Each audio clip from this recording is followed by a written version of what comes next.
Hey everyone. Gosh, here I am on a Saturday doing an update on the crypto atmosphere. I'm going to take a look at Bitcoin. I'm going to take a look at Ethereum. I'm going to take a look at VeChain, and I'm going to take a look at Chainlink. But of course, before I get into any of this, as you all know, this isn't financial advice. I'm not your financial advisor. I give you my opinion on the market, and therefore, due to that, you are responsible for your own trades, managing your own risk, and doing your own research. All right, I see we already have a few people joining in. Thank you for joining. Let's go ahead and get into the charts.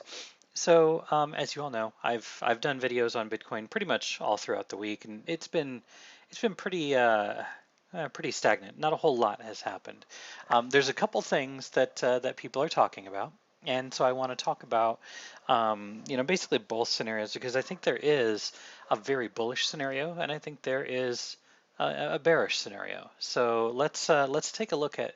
Really, I want to take a look at both of them because I think they're both valid, and I think as a trader, if you're not in it for the long haul and you're in it for swings here and there, catching as close to the top or as close to the bottom as you can, I think it's important to see both sides of this. So what I'm going to do is I'm going to start by I'm going to kind of go back and take a look and see what we've gone through here. Of course, we had down here at the bottom on December the 18th of 2019. When that happened, lots of things were down here. We had the hourly, the 3 hour, and the 12 hour were all down here at the bottom. Now, same thing could be similarly said about back here on December 10th, but the 12 hour is still moving down. So there was still directional bias that there was going to be downward pressure. Now, when that 12 hour ended up coming down here into below 25, that's when things started to turn around. Okay, so we started to move up. We came back down here, and once again, we saw very similar spots right after New Year's. Down here it was very similar. We had the hourly, the 3 hour, and the 12 hour down here in the bearish zone, which is usually where dominant pivots take place, and that's exactly what happened. All right. And then when we got up here to the top, once the 12 hour got all the way up here, about starting about right here, but there was one more push beyond that. We got to that same area where the 1, 3, and 12 got up here into overbought territory, and then we had a pullback.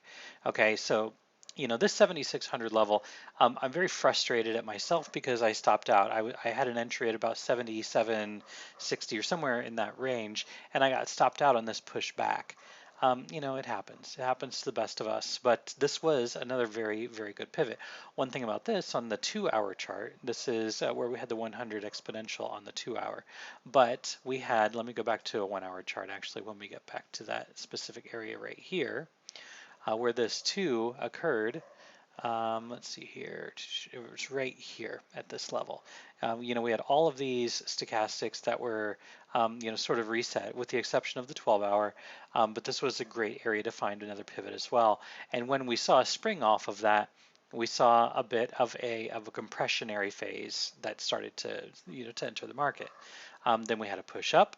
We had another compressionary phase. We had a push up, and then we had a big rejection, and then we moved sideways, then we had another rejection. This was an area to be buying. And taking a look at this, when we had this pullback here, the 12 hour had plenty of time to move down and reset itself. The 1 hour and the 3 hour were all down here as well. So this was, and again, you can see this green box. This is where I was talking about buying at 8,300. So if you bought, that's great. We're sitting up here at what, 9,300. So we're $1,000 up from that phase. Now that we're up here, I want to take a bit of time to discuss two scenarios. Okay. The first scenario I want to talk about is the bearish scenario, and I've been talking about this on the Discord for about a day, maybe a day and a half now.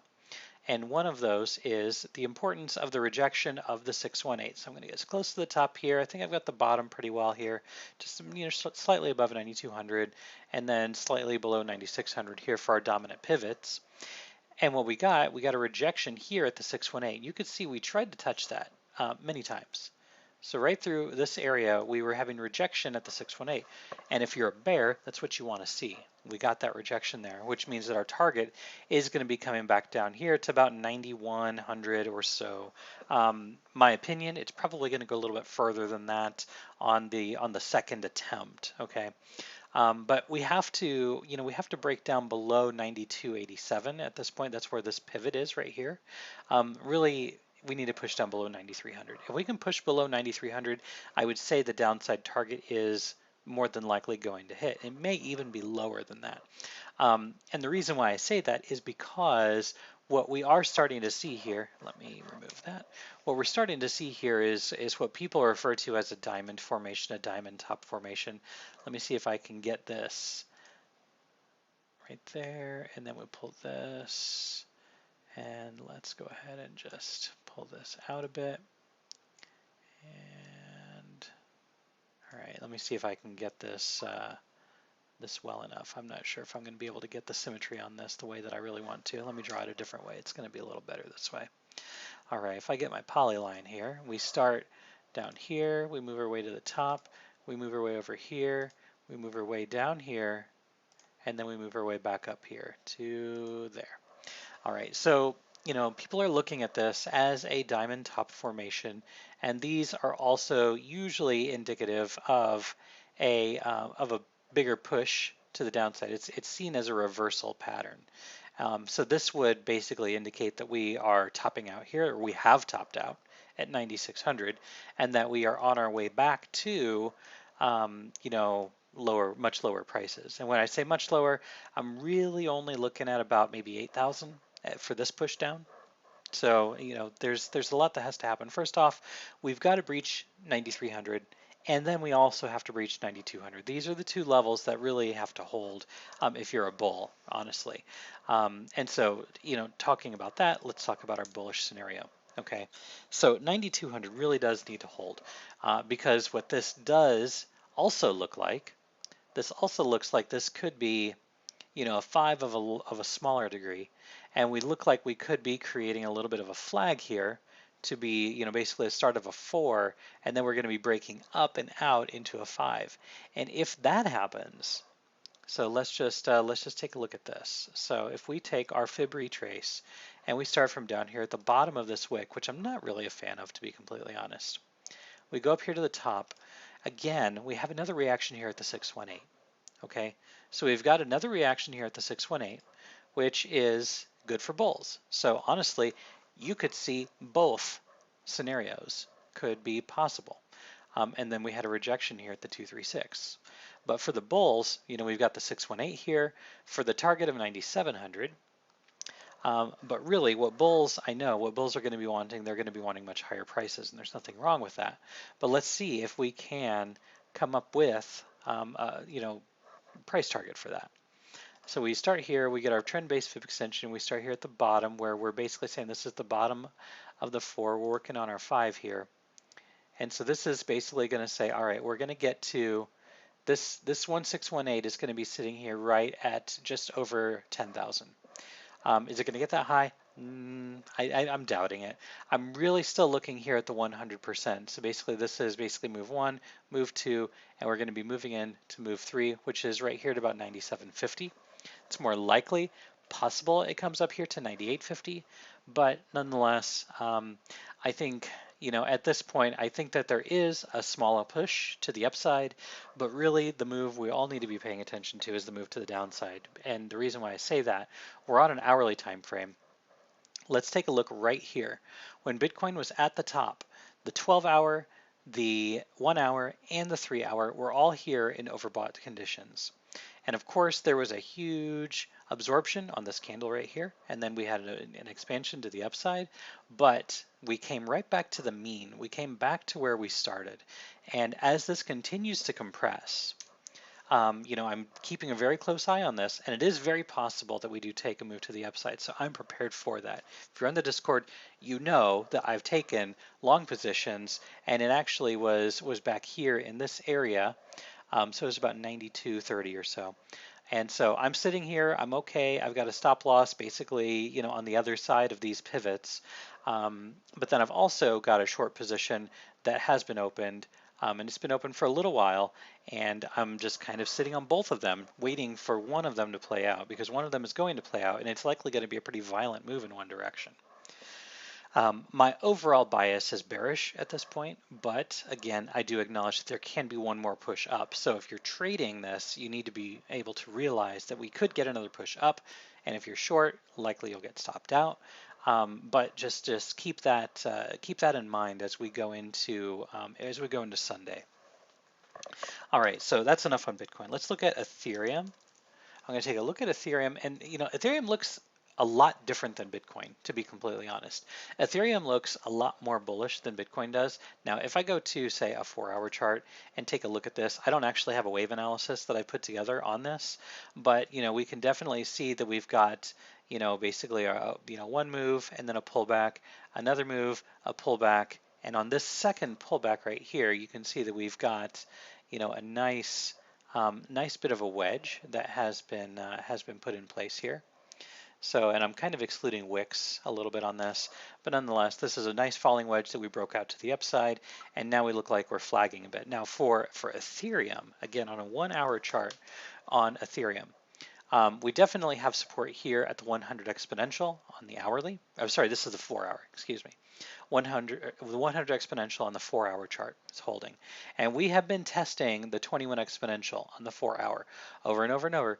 So I would remain bullish on Ethereum as long as we remain above the 21 exponential on the 4-hour chart. More than likely, the 3-hour chart is also providing very similar support. Probably looks a little bit weaker, but that looks fairly well. On the 12-hour, we've got no obvious support. So at this point, I would stick to the 4-hour chart because it looks the most clear. We've got the 100 exponential that provided support, and then we broke up above the 21 exponential, and we had one test, another test, and it looks like we're trying to test it again. The more times we test this, the more our likelihood that we're going to break down. I'm not suggesting buying, especially long positions in this price range, because we've had a really good rally throughout the entire month of January, and we just got into February, and and my midterm bias is bearish. I do think we are going to pull back a bit, potentially to 8,000 on Bitcoin's prices, maybe even a little bit lower than that.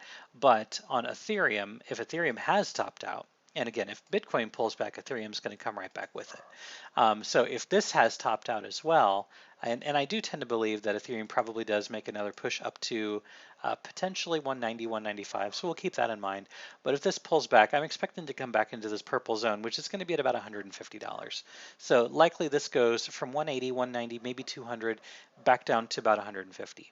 And that, from a $200 price point, is going to be a 25% move. That's a $50 move from $200 if it gets up that high, which is pretty significant. 25% price point, or 25% reduction on a 10x leverage position is a 250% profit. So you can do the math there. So any leverage positions, I'd be looking to short any wicks that happen to the upside, because I do believe that they will get sold into at this point, because we already have had a significant move. If we take a look at Ethereum from the bottom to the top, Ethereum has gone up 61%, which is not significant, but it's not insignificant either, right? So if we push up any further than that, if we do make it all the way up to almost $200, I do think we'll get a rejection, at least on the first attempt of that. All right, so that's all I really want to talk about Ethereum for right now. Keep an eye on the 21 exponential on the 4-hour chart. If we break that, more than likely we're going to head, at a minimum to the 100 exponential. More than likely we'll make our way back down to the 200 exponential. Right now that's about $155. But again, we're going to kind of take it as we go. That's kind of what my thought is on Ethereum. Let's take a look at Chainlink. Chainlink versus Tether. I've been keeping account on this for quite a while, and it does look like we have, we've got a nice impulse, we have a correction, and then we've got this last move here. What has got me questioning myself, and you can see I've got my P&L here because I was talking about buying this back at this price range, and that position is currently in profit if you would like to close out that position. But again, what I've got questioning myself on here is we got the rejection here at the 382, and that 382 is based on this pivot down here. So let me clean this up just a little bit, and we'll do this in real time. Again, I don't really prepare my content ahead of time. This is all, it's all in real time. When you see me doing charts, it's all in real time. But what has me questioning this count is I'm not really sure I like the 3-4. The 3-4 just happened way too fast. I would be more inclined to say that this is potentially the 5. Maybe we get another push up to the 5. Again, I was talking about $3.16. Possible that happens. I'm not sure if we're going to get all the way up that high, but this looks like more like the 3, and this looks like the 4 on that ABC correction. And then we're going to be looking to move our way up to the 5. And again, this 382 support that we have here does look like a completion of a wave 4, which is why I'm giving it that bias. But let me move this up just a little bit to the bottom of our second wave. Again, we still have good pivot here at the 382. But that does take our target here again to $3.13, $3.14, and which would give us a double top scenario. So if Bitcoin makes its push up to 9,700, if Bitcoin makes its way up to 9,700, chances are Chainlink will make its way up there as well. Gerald, I saw your comment here. I'm going to go ahead and get you an invite. I'm going to throw it here inside of the right here inside of the YouTube chat. So go ahead, feel free to join whenever you'd like. There's your invite code. Sorry it took so long to get that to you. But again, Chainlink has possibility to make its way up to 313 to that target up there, so long as Bitcoin continues to make its way up to 9,700. If Bitcoin breaks down, I'd go ahead and exit my way out of all alts and just be very cautious of that.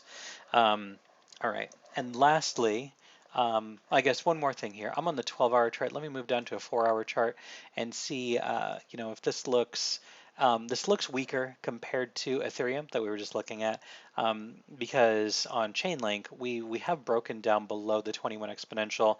We have tested it very similarly to how Ethereum has, but right now we're currently trading below it. We had an open and a close below the 21 exponential in the 4-hour earlier today, so this is looking weaker. This is looking weaker, and I do know that we have seen some bearish divergence on this as well. So we have a higher high on the price, and then as far as the RSI goes, I think it was on the RSI that we saw this.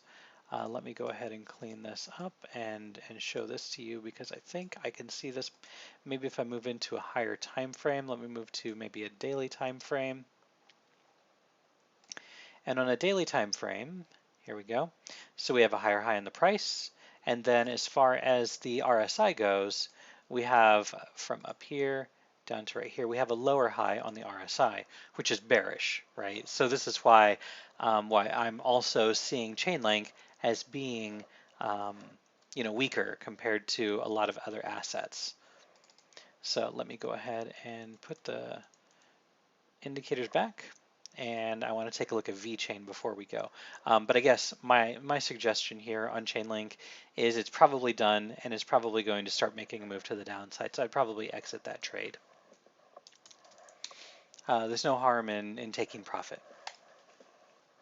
All right, now on VeChain. VeChain had, I was projecting the B to come down here. It did go a lot lower than I expected, and then the C went a lot higher than I expected. But this also does look like this is going to be making a pivot to the downside.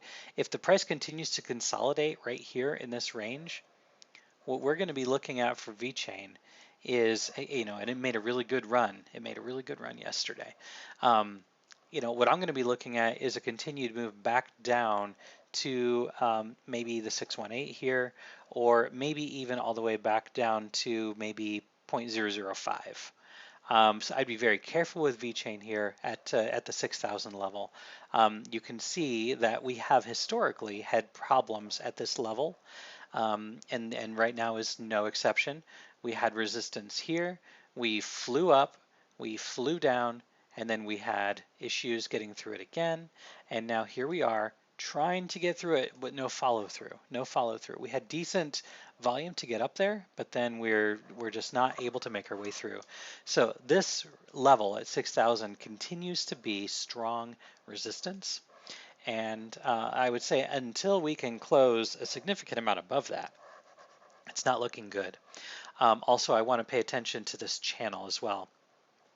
So we have our upper channel, which we can see our pivots that I've already got pointed out here, and rejection here at the median. And then I created another channel down below, because if we were not able to get back into this upper channel, which we haven't, and let me just go ahead and point this out here. We're going to need this a couple times. So we have rejection here. We have rejection here, trying to get back inside of that upper channel. We're not able to do it. Until VeChain can get back into that upper channel, I am strongly considering VeChain coming back down, at least to this median. And if this takes time, coming back down here to the 618 is very likely. Back down here at about 54, 5,500 is strong. It's a strong possibility if this takes time, which it likely will. Very possible it comes back down here to 47.88. I would be just very careful and very cautious of this because, again, from the top, we have a WX. This is our alternate WXY working on our X, and now we're going to be trying to put in the Z. Now, I don't know if the Z is going to come all the way down here. That remains to be seen, but you just have to be very careful. And one thing that Chris said on here, look at all of this volume that we had, when we had our big push up. Lots of volume. We had lots of volume when we tried to reattempt into our projected X. Look at all of this volume that we had up here. We had a bit of a rejection, but low volume rejection. Low volume rejection. And then we had a little bit of a push up. We had some volume, but nothing compared to what we had before. And back here again, we had some volume to get us back up a little bit more, and very, very, very little volume. We had a decent amount of volume here, but every time we have a little bit of a push up, it's less volume compared to here. Okay, so this is what I'm paying attention to as well. So Chris, good call out on the volume because we do have low volume. And right now the 3-hour and the hourly are all in overbought conditions. The 12-hour is the only hope that this has right now.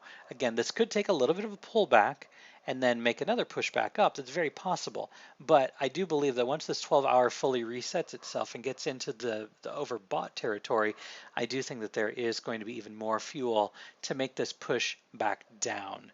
And again, this is just a duplicate channel based on this channel that we have up here. And if we get another rejection, say up here, then that's basically going to make, this much more realistic, getting us back down here to this 4,800 level.